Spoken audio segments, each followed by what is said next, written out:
दिवाली वाली रात दिल्ली के शाहदरा में हुए डबल मर्डर ने इलाके के लोगों में दहशत फैला दी। इसके बाद इस केस के नाबालिग मास्टरमाइंड को गिरफ्तार कर लिया गया और शूटर मौके से फरार हो गया। इसके बाद इस हत्या के तार गैंगस्टर हाशिम से जुड़ने लगे। दिल्ली के जाने माने गैंगस्टर्स में शुमार हाशिम 2020 से ही जेल में बंद है और जेल से ही अपने गैंग के जरिए सट्टेबाजी का नेक्सस ऑपरेट कर रहा है। कहा जा रहा है कि 40 वर्षीय मृतक आकाश शर्मा उर्फ छोटू हाशिम बाबा का बेहद करीबी था। ऐसे में इस पूरी घटना को सट्टेबाजी की मकड़जाल और वर्चस्व की लड़ाई से जोड़कर देखा जा रहा है।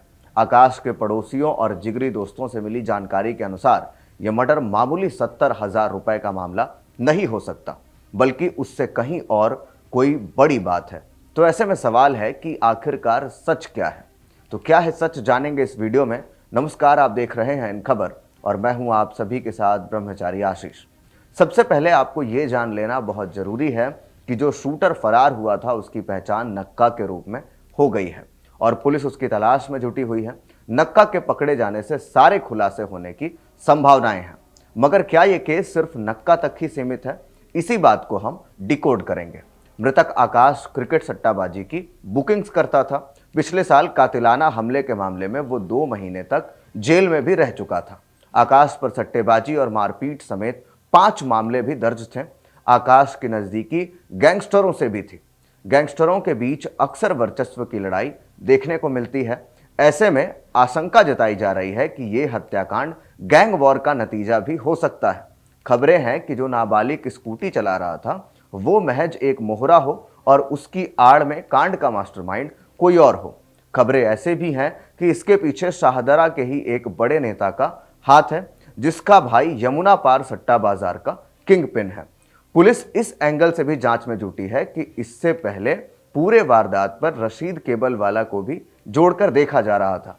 नादिर शाह मर्डर के बाद रशीद केबल वाला गैंगस्टर बाबा से नाराज हो गया था, क्योंकि नादिर शाह राशिद केबल वाला का खर्च चलाता था। वही सट्टा चलाने वाले दूसरे ग्रुप ने राशिद से आकाश को लेकर केबल वाला से संपर्क किया था।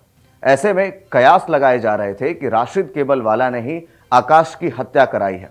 हालांकि आकाश ने केबल वाला की फरारी के दौरान काफी मदद की थी और सभी जगह यह खबर फैल गई कि आकाश की मौत में राशिद केबल वाला का हाथ हो सकता है।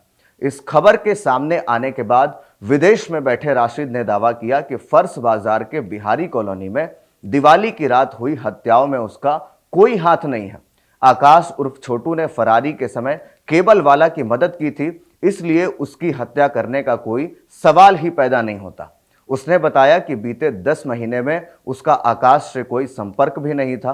केबल वाला ने शक जताया कि पुनीत और बंटी नाम के बुकियों ने आकाश की हत्या कराई होगी।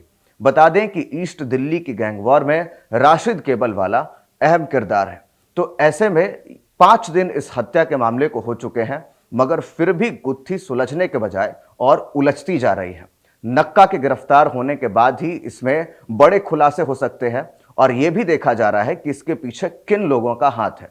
तो ऐसे में आप क्या सोचते हैं? आपकी क्या राय है, खास करके पॉलिटिकल एंगल को लेकर के? आप क्या सोच रहे हैं? अपने विचार कमेंट्स में जरूर बताइए। बाकी के अपडेट्स के लिए देखते रहिए इन खबर। धन्यवाद।